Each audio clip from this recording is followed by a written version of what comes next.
Hey traders, welcome to the Top Tier Outlook. We are wrapping up the last trading day of September this week and kicking into the first trading week of Q4. Q4 is where the Federal Reserve has unleashed the Kraken. We now have that rate cutting cycle well underway with Jerome Powell not only giving us the 50 basis point cut on the 18th of this month, but also saying that 50 basis point wasn't playing catch up, but rather really being preemptive to ensure that they're not behind the curve. And you know what? The market bought it. Literally, the market bought it. So let's talk about where we are and what typically happens the last 3 trading days of the month. Obviously, tomorrow is the last trading day of the month, the last trading day of the quarter. And there's two different things. One is the monthly cycle. We're seeing the 5-minute chart of the ES on the left side, the daily time frame on the right. And the first thing is that there is the cycle at the end of the month where the last 3 trading days, remember, folks are going to pay themselves. The redemption cycle is heaviest at the end of the month. So we're just going to have that natural redemption cycle. Now, in the context of an uptrend, the first 3 days of the new month can oftentimes be where some of that money goes back to work, especially when there's confidence and risk appetite. I would not consider this a non-confident or non-risk appetite quarter, but every 4 years, we have that little thing we call an election. So when we have this little thing we call an election happening, there's a lot more uncertainty. So the redemption cycle going into September to October, and then October to November might be a little different than the typical uptrending cycle. Be aware of that. The other thing to mention is the end of quarter. Now, end of quarter is really more of a money management, reassessment, sector rotation type consideration. And I'm going to show you what it is that's happening now. So for those of you that know the way in which I teach and define sector rotation, it's simply, number one, it's not predictable. But number two, we can reduce the number of candidates that we would expect profit taking to hit and bargain hunting to benefit. And then the third thing is there are certain times where it's more likely to happen. I mean, sector rotation can obviously happen at any time, but it's much more likely to happen as we are seeing an end of a month or end of quarter, or most definitely end of year. Now, the best way to see it, and I talk about it in this week's issue of the Top Tier Outlook, is you juxtapose a longer duration performance versus a shorter duration performance. So you can compare a month to date or a quarter to date to a 5-day. And what you'll see is what has been happening the last 1 or 3 months versus what's happening the last, say, 5 days. And probably the most significant rotation that I can see with that process, that repeatable process that I use, is metals and mining and semiconductors are definitely benefiting from that bargain hunting. They were laggards through most of September. They're definitely benefiting as we wrap up the month of September. You can see that here on the charts. All right, so let's jump into some questions. As always, if you have any, let me know. But as we take a look at the daily time frame of the NASDAQ and the S&P, please remember, this is not a big drop. This is the NASDAQ basically punching up to a higher high on the 26th, pulling back on the 27th, and we're a little weaker right now. Is the NASDAQ in an uptrend? No. So there's a higher likelihood that we will hit an overbought level and pull back a little bit. Let's normalize expecting continuation over any type of pullback from a high being a reversal. I will tell you, probably 80% of the market thinks about reversals after a stall, not simply a retracement and continuation. We don't have to have a crash. We can simply have a slight correction and then a continuation. And that's always the way that I've looked at really equities, period.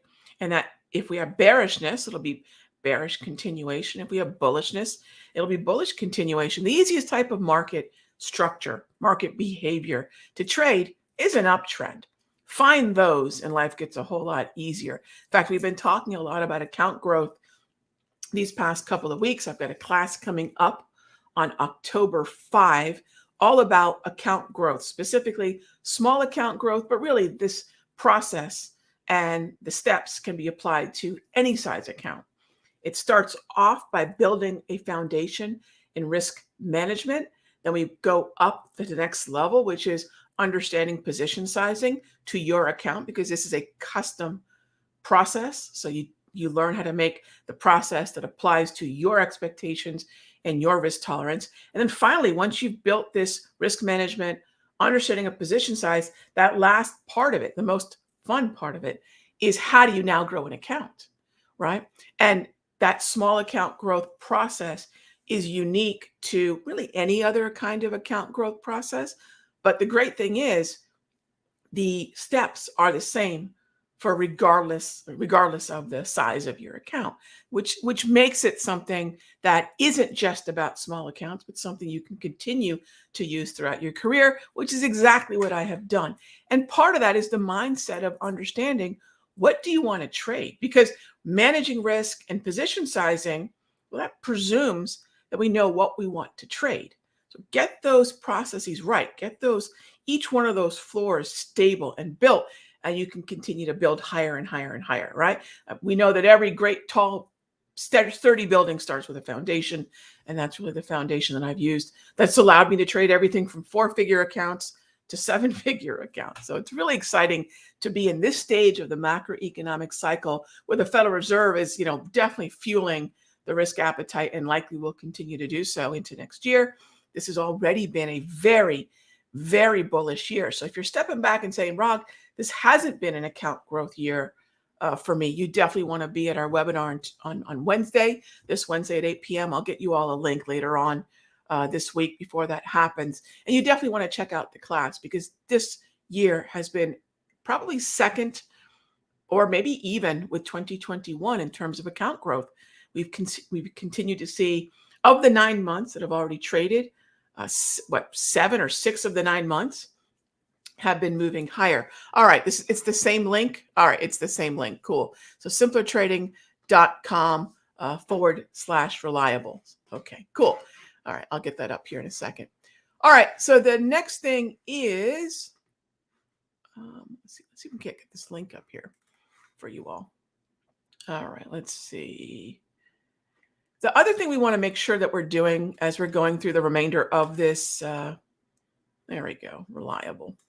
The other thing we want to make sure that we're doing as we're going through the remainder of this year is remembering that the things that are happening now aren't necessarily reflective of the strength that we've seen earlier this year. So even though semiconductors are coming back slowly, I don't want anyone kind of thinking, oh, this is that next big explosion higher for NVIDIA or Taiwan Semi or anything like that. Because interestingly enough, some of the outperforming sectors continue to be sectors that have been strong, sectors that we are growing accounts with in the mastery over at the Sector Secrets room.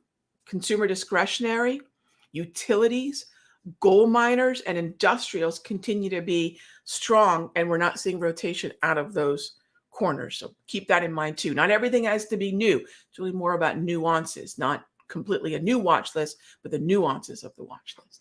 All right, so first question, I think this is one that's been on a lot of people's minds, and Sean asks, is it too late to buy the Chinese stocks? Part of what's really interesting is we have 2 central banks making some pretty significant announcements, changes, and it's not just what's happening in terms of Chinese stocks, but also what's happening in terms of risk appetite in the US as well. If you take a look at FXI, I don't have a position in FXI, there's 2 things that are happening here simultaneously. If you look at the short interest in Chinese stocks, it's still pretty bonkers. When there's high short, so for those of you that want short interest plays, let me give you a basic scan. Find things that are trading above their daily 200 that have high short interest. There's no way to say the timing is going to be end of September.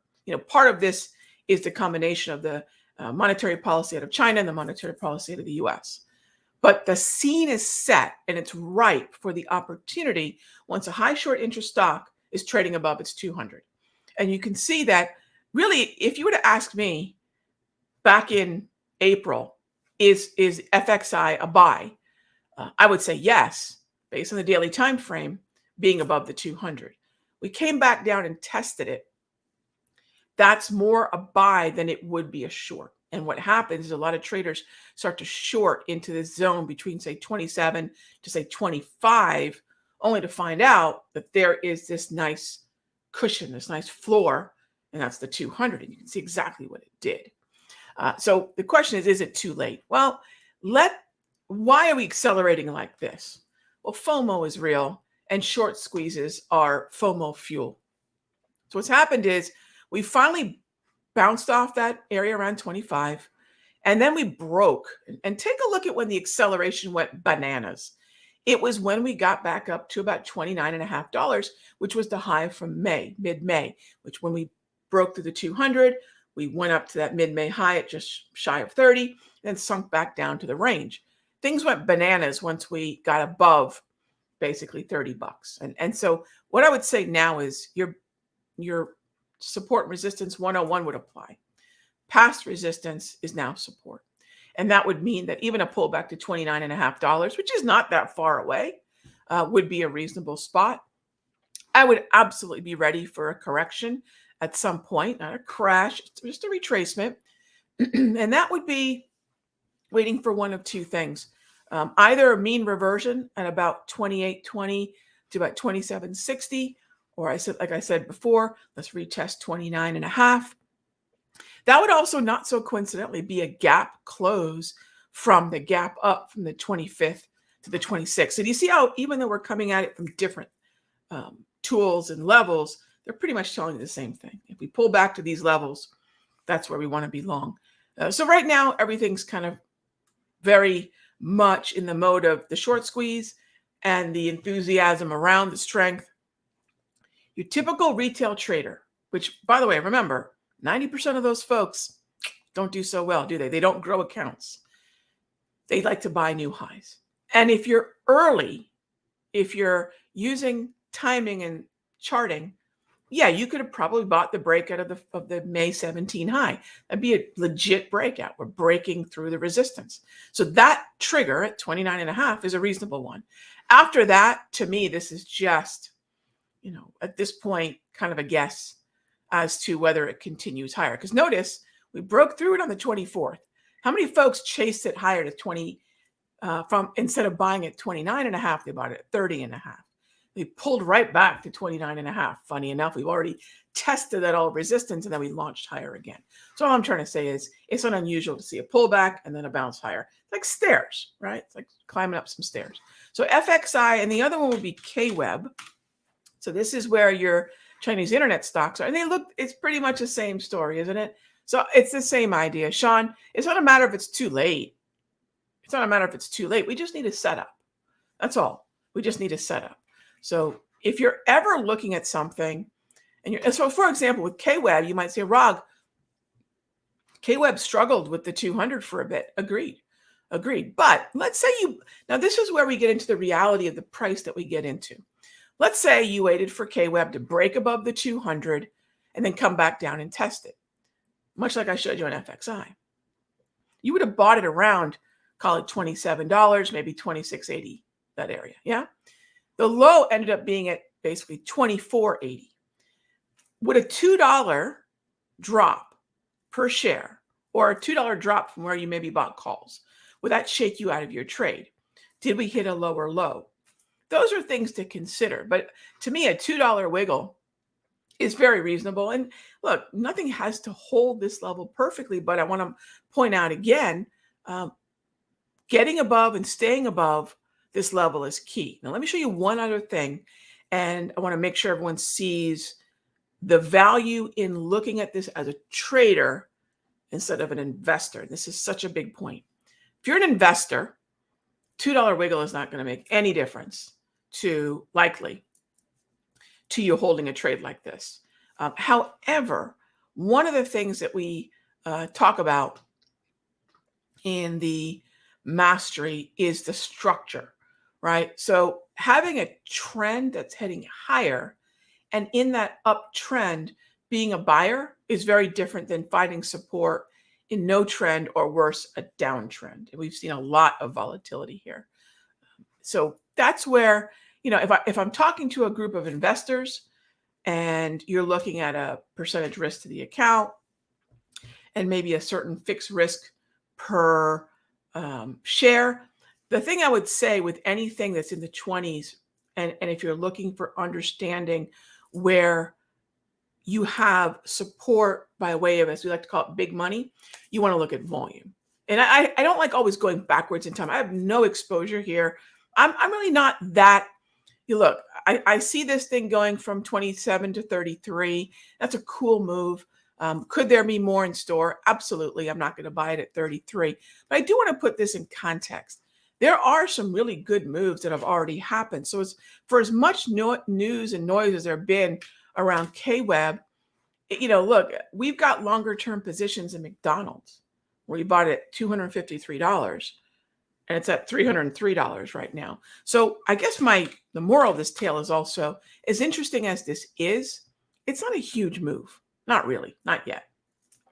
So don't feel like you've missed it. It's a nice inexpensive ETF, whether you're looking at KWEB or FXI.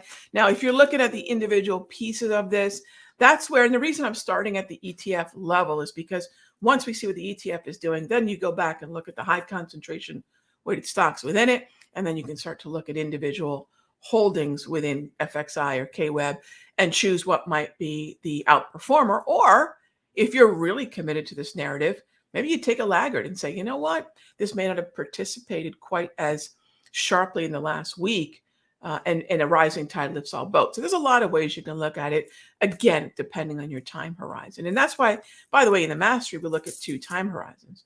We look at the time horizon of a trader, and we look at the time horizon also of a long-term buy and hold. And they are 2 different setups. So if you're wondering about that longer-term setup on the weekly, I'm not there yet. It's not bad. But if someone were to say, Rog, would this be a longer-term buy and hold for you yet? Not yet. Again, let's not make a 6-point move, right? From maybe even 5. Let's be frank. Say just below 26, maybe 27.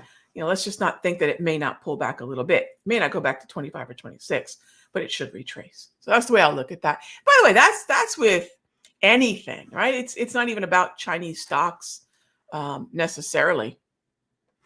It's about, is there a setup, and is the structure indicative of higher highs, and is it trading in a part of the chart above the 200 that would have more bullish expectation sentiment? And you put all those things together, I think there's a lot of interesting moves out there. This just happens to be the one I think a lot of folks are talking about. So we'll wait for a sale. Yeah, exactly. Green eggs and ham.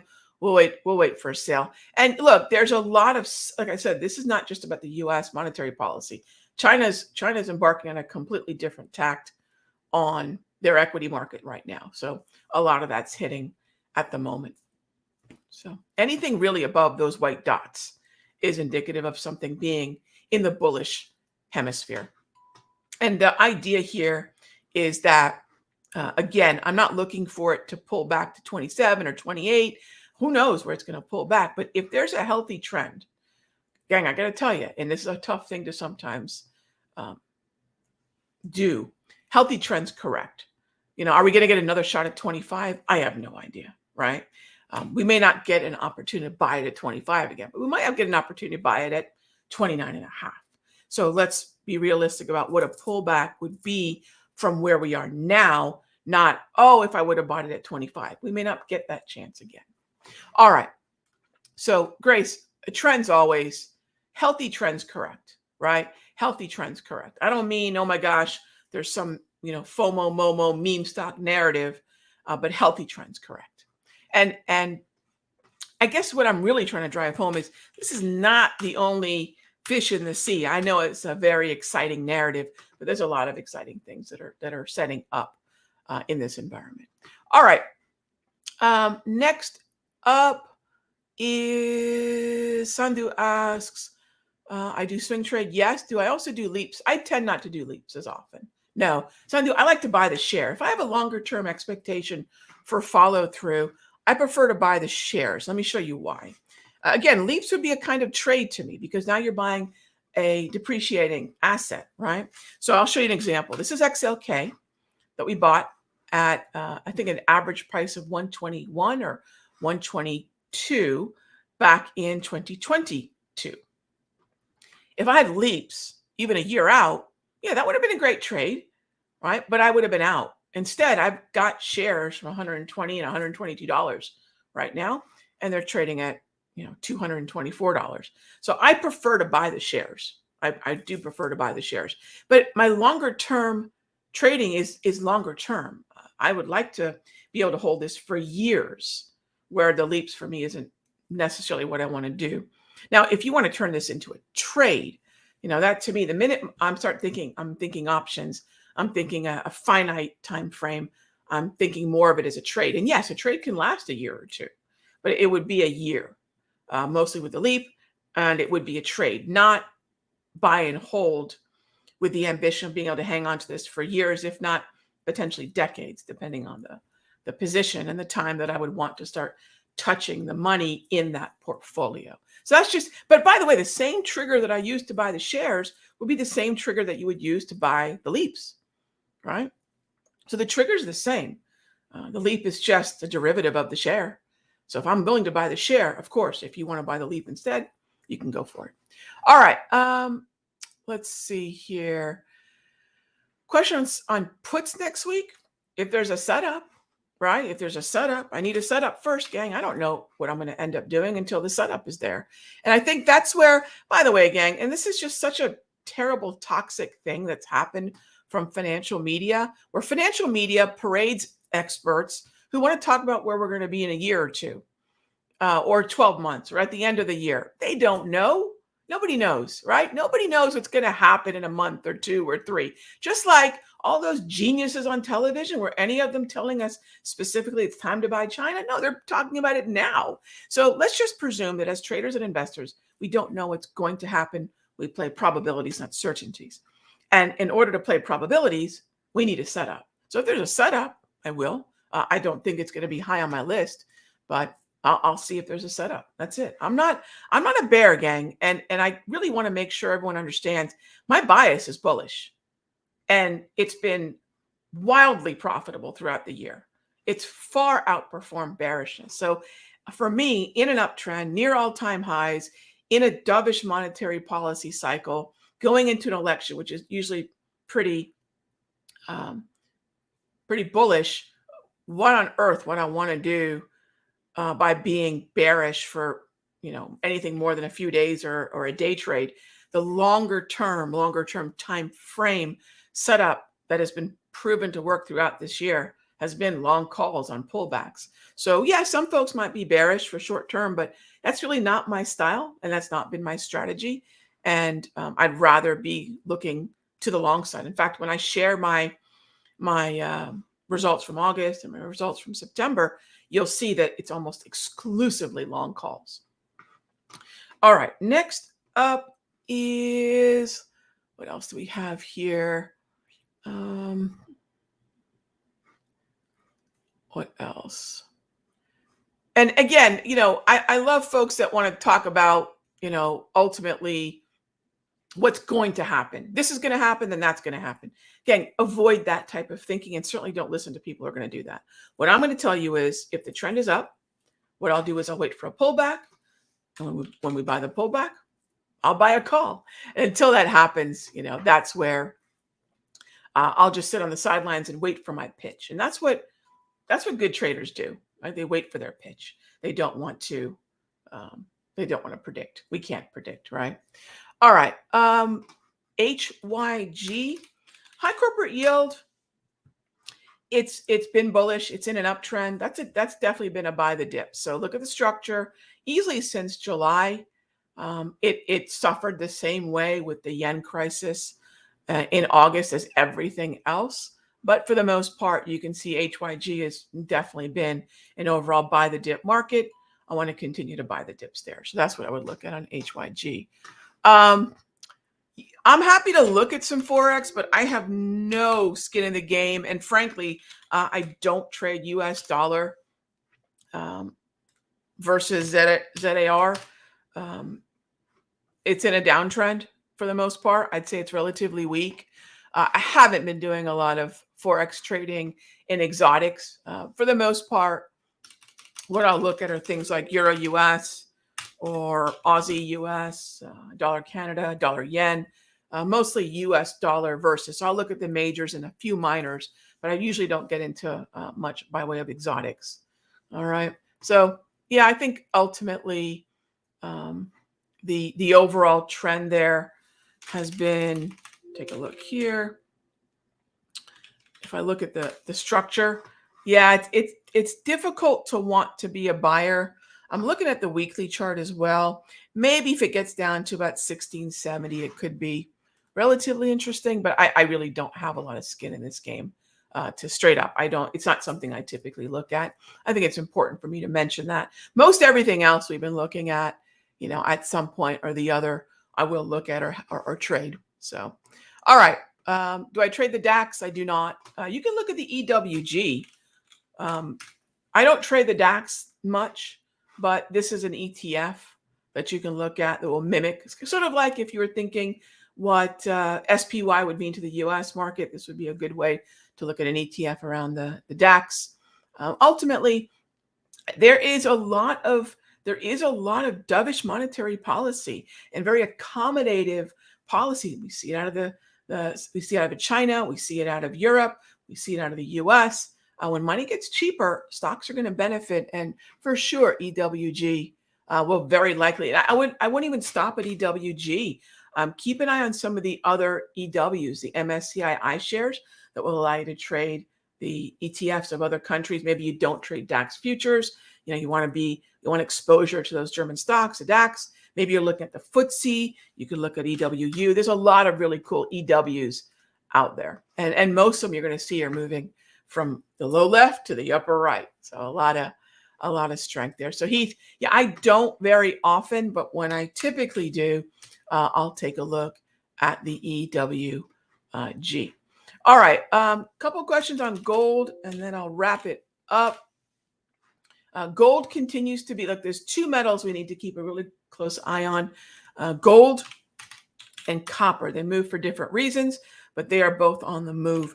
And yes, I absolutely do want to stick with the long side of gold, whether that's GC futures, the micro gold futures, or even the GDX, the gold miners. But the interesting thing is, and I showed you all this a little bit with the sector rotation, XME is on the move, metals and mining, and that's benefiting from the strength in copper. Now, here's a really cool symbol if you want one, and we've done some great trades in this in the mastery as well.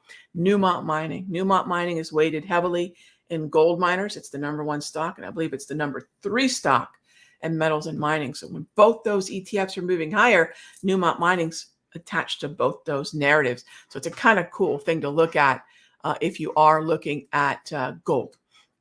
All right, gang. As always, thank you so much for being here. I will see you tomorrow for charts and coffee.